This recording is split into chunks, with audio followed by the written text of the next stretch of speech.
Hello friends, welcome to my channel Sushant Chesswise. Today we are at the next topic and we are going to see a great positional sacrifice which white did, and he used the indicators of attack while doing so. This was the position here. Nezhmetdinov is white and Chernikov is black.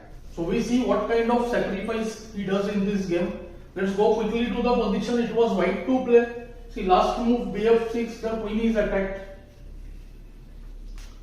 And white here thought of some interesting idea. What white sees in the position, first let us see that. White is somewhat ahead in development. First thing that we see is 1, 2, 3, 4 developed pieces, both rooks connected.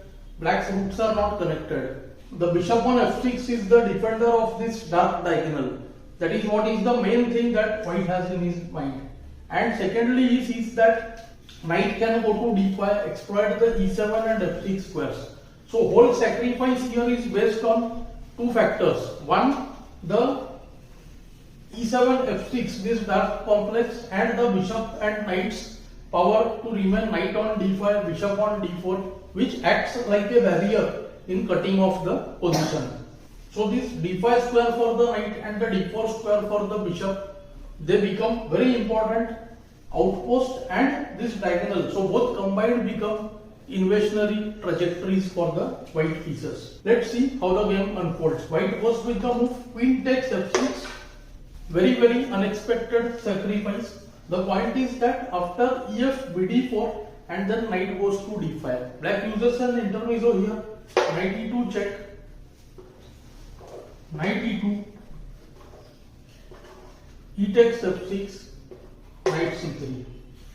An important moment of the game, most important one, which will help us understand why this sacrifice is not only sound but it is very much in white's favor. Materially, if we see, there are two minor pieces for the queen, but black may win at least 2 pawns here. Knight will go to d5, bishop on d4, knight f6 check, and then some discovered checks and all, which will of course help white gain material. So if he gets an exchange there, then there will be rook, bishop and pawn for the queen. Plus both white rooks will enter the black's territory very easily. Let's say if black tries to return material and go with the move d5 here, then firstly white can go nd5. Secondly, he can use the tempo bd4 instantly, now threatening nd5. So bishop e6, e takes d5, bishop f5, covering the square on e4. And now see, just bishop f6. This is the main position which I wanted to bring to everyone's notice here.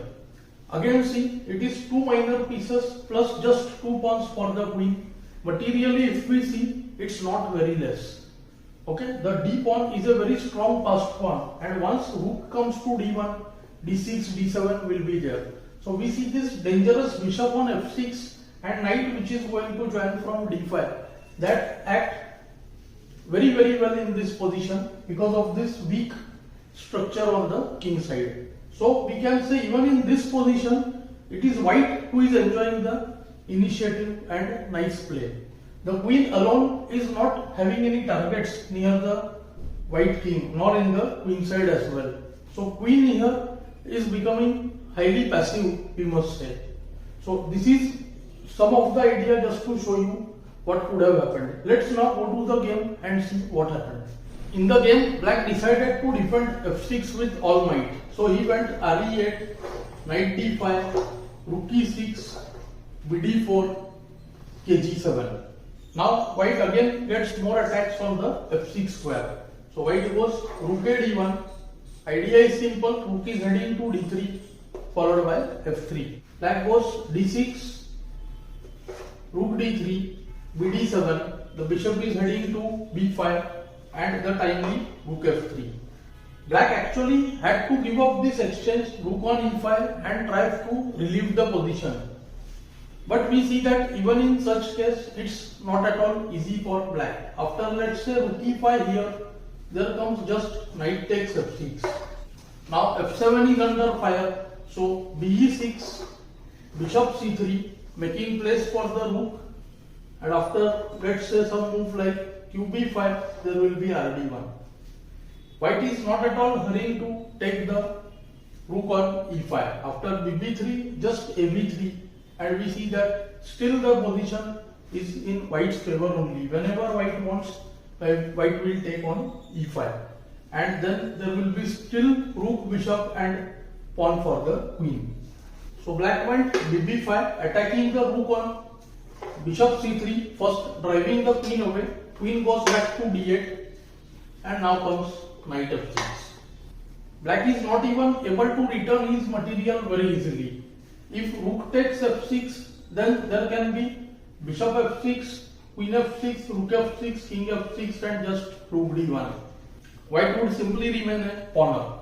The instant move bishop f1 loses to knight g4 check, king g8, king f8 would allow be6, so knight f6 check, king f8, and here apart from be6, even the move rook f7, which I find very strong, ke8 and bishop e6, it's game over for black. Black goes be2, keeping the f3 rook attacked.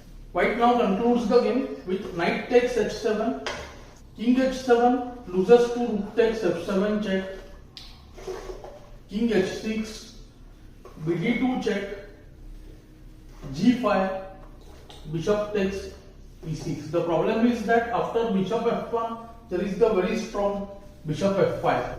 After bishop f1, bishop f5, queen h8, h4, now bishop g5, king h5, g4 is mate. So bishop e2 perhaps, then bishop g5 check, king h5, f3, bf3, gf3, qd4 check, kg2, rook h8, and now rook h6. Time to give up queen f6 because otherwise bg4 mates, and after queen f6, bf6, two bishops plus some extra pawns means white would win the game very easily. So after knight h7 check, black decided to go kg8. Now comes rook h3. We see that threats have become very dangerous. Knight f6 is there, knight g5 followed by rook h8 is there.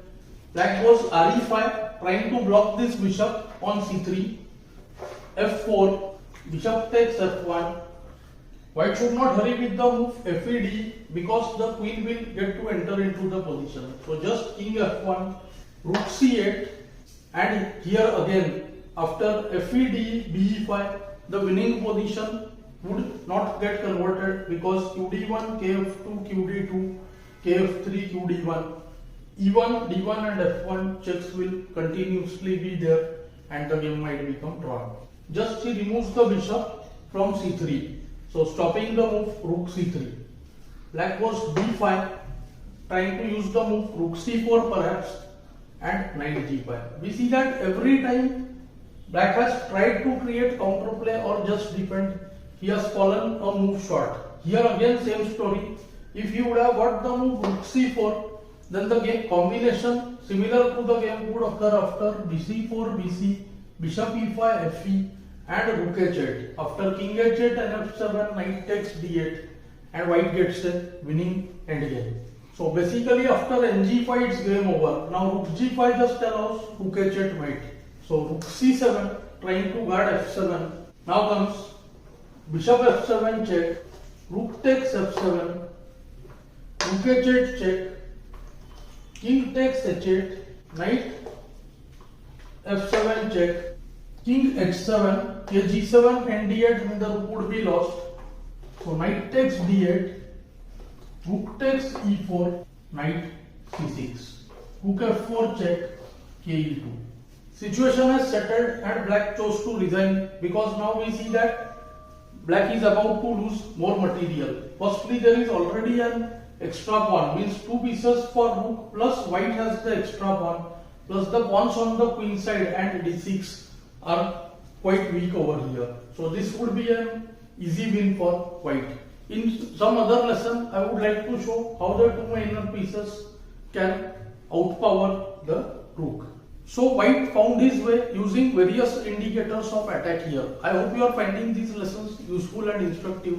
Thanks for your time.